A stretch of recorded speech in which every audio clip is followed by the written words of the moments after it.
Après 60 ans, une chute n'est jamais un hasard.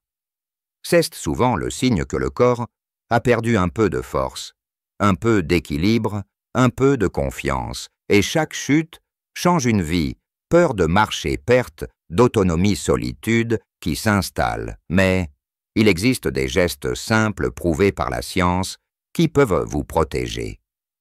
Restez bien avec moi, car je vais vous partager une combinaison étonnante, 3 gestes du matin capables de réduire vos risques de chute et de réveiller votre vitalité. Je parle ici non seulement comme une professionnelle de santé qui a accompagné des centaines de seniors, mais aussi comme une femme qui a vu trop de regards éteints, après une chute, trop de sourires disparus derrière la peur. Pourtant, j'ai aussi vu des hommes et des femmes retrouver leur assurance, reconstruire leur vitalité et marcher de nouveau la tête haute. Prenons par exemple M. Bernard, 72 ans, qui, après une chute dans son jardin, avait perdu confiance et n'osait plus sortir seul. Avec quelques gestes simples répétés chaque jour, il a retrouvé sa force et ose maintenant marcher chaque matin dans son quartier. Ou encore, Madame Louise, 81 ans, qui pensait que son équilibre était irrémédiablement perdu. Elle a découvert qu'avec un travail doux et progressif, son corps pouvait encore réapprendre la stabilité. Et puis, il y a Paul, 68 ans, ancien menuisier, qui avait des vertiges fréquents. Grâce à une approche globale, il a non seulement réduit ses vertiges, mais a aussi retrouvé une énergie qu'il croyait disparue. Ces histoires ne sont pas des miracles. Elles sont le fruit de gestes concrets à la portée de chacun. Alors entrons dans le cœur du sujet: comment ne plus jamais tomber par hasard après 60 ans. Je vais vous partager 6 conseils vitaux, soutenus par la science et confirmés par l'expérience de vie de milliers de seniors. Vous allez voir que ce ne sont pas des solutions compliquées, mais des clés simples, pratiques à appliquer chaque jour. Premier conseil: entraînez votre équilibre comme un muscle. Beaucoup pensent que l'équilibre se perd naturellement avec l'âge, mais la vérité, c'est qu'il se travaille comme la mémoire ou la force. Des exercices très simples, comme se tenir debout sur une jambe, quelques secondes marcher, en posant un pied devant l'autre, comme sur une ligne, ou même fermer les yeux en restant immobile, renforce que la capacité du cerveau et des muscles à gérer les mouvements. Ce n'est pas une question de performance sportive, mais d'habitude quotidienne. 5 minutes par jour suffisent déjà à réveiller vos réflexes et à donner au corps la mémoire du mouvement. Deuxième conseil: soignez vos muscles, surtout ceux des jambes. Après 60 ans, les muscles s'affaiblissent plus vite, et ce sont eux qui portent votre équilibre. Monter quelques marches, se lever, et s'asseoir plusieurs fois d'une chaise, sans les mains, ou faire des petits mouvements d'étirement le matin, peuvent suffire à entretenir cette force. Plus vos jambes sont solides, plus vos pas sont sûrs. C'est ce qui donne la confiance à chaque mouvement.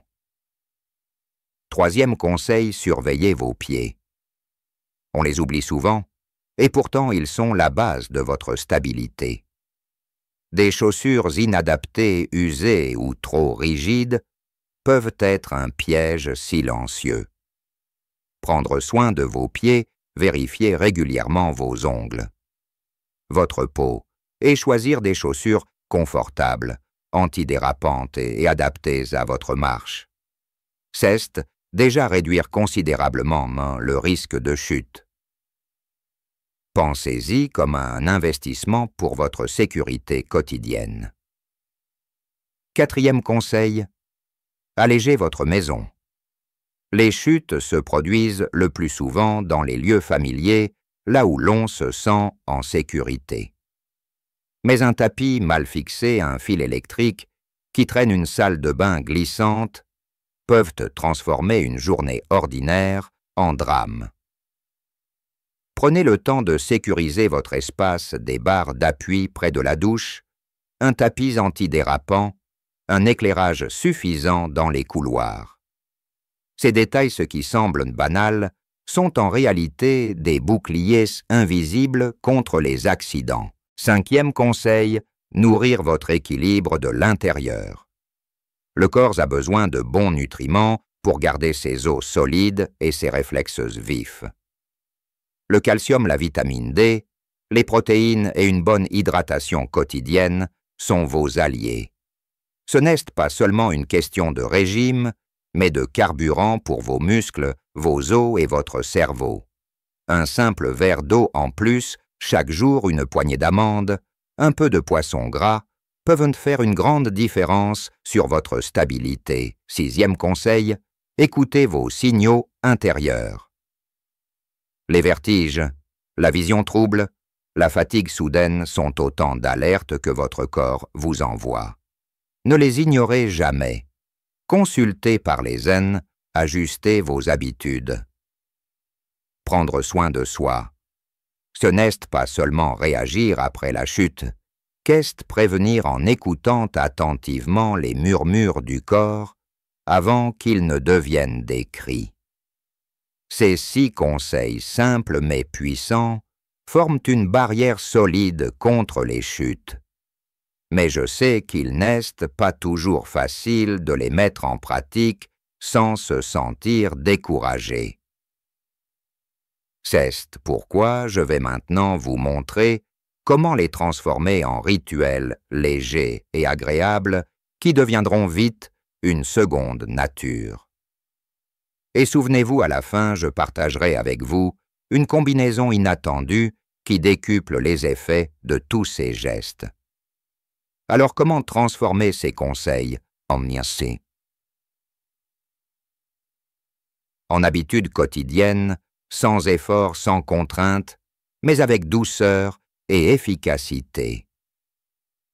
La première clé est de comprendre que chaque petit geste compte, qu'il n'est jamais trop tard pour commencer, et que même 5 minutes par jour peuvent changer profondément votre équilibre et votre sécurité. Souvent on pense qu'il faut une discipline stricte, une salle de sport ou un programme compliqué. Mais la vérité est bien plus simple, c'est la régularité qui fait la différence, pas l'intensité. Prenons l'exemple de Bernard. Après sa chute dans le jardin, il n'osait plus sortir. La peur le paralysait. Je lui ai proposé de commencer par un exercice de 2 minutes chaque matin devant son évier, pendant qu'il se brossait les dents. Tout simplement se tenir sur une jambe, puis sur l'autre, en s'appuyant légèrement au besoin. Au début, il tremblait, doutit, mais jour après jour, il a tenu plus longtemps, gagné en assurance. Aujourd'hui, il fait sa marche quotidienne, sans appréhension. Ce n'est pas une performance sportive, c'est une victoire personnelle, une reconquête de liberté. Louise, quant à elle, se sentait fragilisée. Monter quelques marches, l'essouffler se lever d'une chaise, lui semblait difficile. Elle avait accepté cette faiblesse comme une fatalité. Mais nous avons commencé ensemble un petit rituel, 5 levers de chaise, le matin, 5 le midi, 5 le soir. 15 gestes dans toute la journée. C'est tout. Après quelques semaines, ses jambes étaient plus fortes, sa posture plus stable. Elle n'avait pas rajeuni de 20 ans, mais elle avait retrouvé un ancrage solide. Elle riait en disant « Ce n'est pas magique, mais c'est comme si je me réapprenais à être debout. » Et puis, il y a Paul. Les étourdissements l'empêchaient de profiter de ses promenades.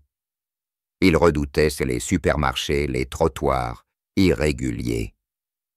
Ensemble, nous avons intégré des respirations profondes, lentes, associées à quelques mouvements du cou et des yeux. Rien de spectaculaire. Mais en quelques semaines, ces vertiges se sont espacés puis presque disparus. Paul a compris que son corps n'était pas un ennemi, mais un partenaire qu'il pouvait apprivoiser. Ces histoires ne sont pas isolées. Elles montrent que derrière chaque conseil scientifique, il y a une vie, un visage, un cœur. Ce n'est pas un tableau théorique, c'est une réalité vécue. Et c'est cela que j'aimerais que vous reteniez. Vous avez un pouvoir immense même à travers de tout petits pas. Sur le plan scientifique, il faut se souvenir que le cerveau est plastique, même après 60, 70 ou 80 ans. Chaque fois que vous stimulez votre équilibre, vos muscles, vos réflexes, vous renforcez vos connexions neuronales. Ce n'est pas une question d'âge, mais de stimulation. C'est pourquoi un simple exercice de marche en ligne droite ou le fait de fermer les yeux quelques secondes, en restant debout, agit comme une véritable gymnastique du cerveau. Vous n'entraînez pas seulement vos jambes, vous entraînez aussi votre système nerveux central. De même, l'alimentation joue un rôle que l'on sous-estime souvent. Une alimentation riche en protéines aide vos muscles à rester solides, tandis que la vitamine D et le calcium consolident vos os. Et l'hydratation. Un verre d'eau en plus par jour. C'est parfois la différence entre un corps sous-alerte et une tête qui tourne. Les études montrent que la déshydratation est l'une des causes fréquentes de chute chez les personnes âgées. Ce n'est pas spectaculaire, mais c'est réel. L'environnement domestique, lui aussi, fait partie de cette prévention. Vous savez, je me souviens de Françoise, 69 ans, qui vivait dans une maison pleine de souvenirs, mais aussi pleine de tapis et de petits obstacles.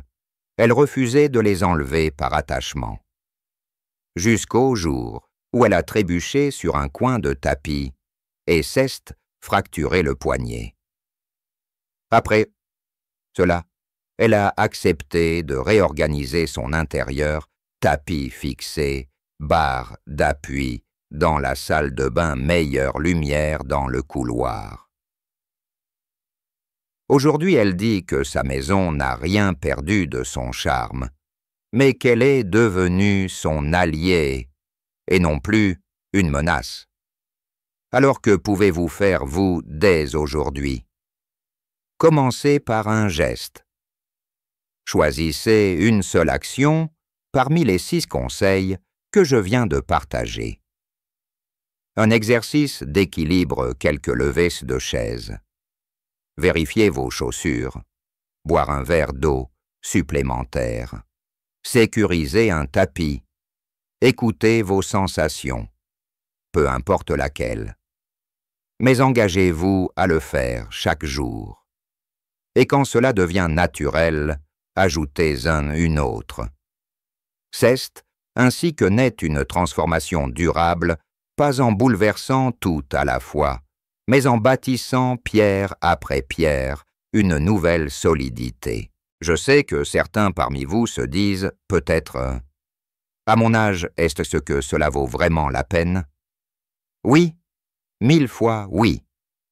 Parce que chaque pas que vous faites pour votre équilibre c'est un pas vers plus de liberté, plus de sérénité, plus de dignité. Tomber n'est pas une fatalité, et se relever n'est pas seulement physique, c'est un état d'esprit. Et rappelez-vous, à la fin de cette vidéo, je vais vous partager une combinaison surprenante, une manière de relier 2 pratiques très simples, mais qui ensemble décuplent leur pouvoir protecteur.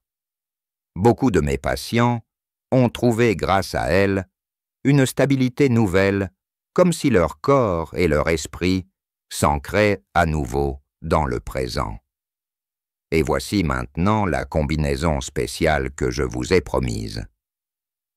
Imaginez réunir 3 gestes très simples. Un verre d'eau, en vous levant 3 minutes de respiration profonde devant la fenêtre, et 10 pas en conscience dans votre salon ou dans votre jardin. 3 gestes chaque matin. Ensemble, ils réveillent le cerveau, hydratent le corps, stimulant l'équilibre. CEST. Un rituel court, mais il peut réduire vos risques de chute de façon étonnante. Plusieurs chercheurs l'ont étudié, les personnes qui commencent leur journée par ce trio gagnent non seulement en stabilité, mais aussi en joie de vivre. Je veux maintenant m'adresser à vous personnellement. Oui, vous qui m'écoutez. Peut-être que vous avez déjà chuté, peut-être que vous avez encore peur aujourd'hui de tomber en sortant de votre lit ou en traversant votre cuisine. Mais je veux que vous sachiez une chose. Vous n'êtes pas condamné à cette peur. Votre corps, même après 70 ou 80 ans, a une capacité incroyable à se renforcer, à se rééquilibrer, à guérir. Chaque petit geste compte, chaque sourire compte, chaque pas compte. Alors que pouvez-vous faire dès ce soir? Choisissez une seule habitude parmi celles que je vous ai partagées. Pas besoin de tout changer. Peut-être simplement boire plus d'eau, ou vérifier que votre couloir est bien éclairé, ou encore prendre 5 minutes pour sourire et respirer profondément. Ces gestes, quand ils deviennent une habitude, transforment votre vie entière. Je voudrais maintenant vous inviter à partager dans les commentaires votre propre expérience. Avez-vous déjà fait une chute? Comment vous en êtes-vous relevé? Quels gestes vous aident aujourd'hui à vous sentir plus en sécurité? Si vous pensez que ces conseils peuvent aider d'autres seniors, laissez un petit 1 en commentaire. Et si vous estimez qu'il ne vous concerne pas, laissez un 0. Chaque réponse compte parce que ce canal n'est pas seulement un lieu de parole, mais une communauté de soutien. Et avant de conclure, laissez-moi vous rappeler une vérité essentielle. Vieillir n'est pas perdre, vieillir c'est apprendre à se tenir debout d'une manière nouvelle. Chaque ride sur votre visage est une victoire. Chaque pas que vous faites, malgré vos doutes, est une preuve de courage. Vous êtes plus fort que vous ne le croyez. Si vous avez aimé cette vidéo, n'oubliez pas de cliquer sur « J'aime », de vous abonner à la chaîne et d'activer la cloche pour ne manquer aucun des prochains conseils. Dans la prochaine vidéo, je vais vous révéler un secret très peu connu en France. Comment certains aliments du soir, combinés à une petite habitude respiratoire, peuvent renforcer vos os et réduire encore plus vos risques de chute. Ne la manquez pas, car elle pourrait changer vos nuits et vos jours. Merci d'avoir été avec moi jusqu'au bout. Prenez soin de vous, marchez avec confiance et souvenez-vous, vous n'êtes jamais seul sur ce chemin.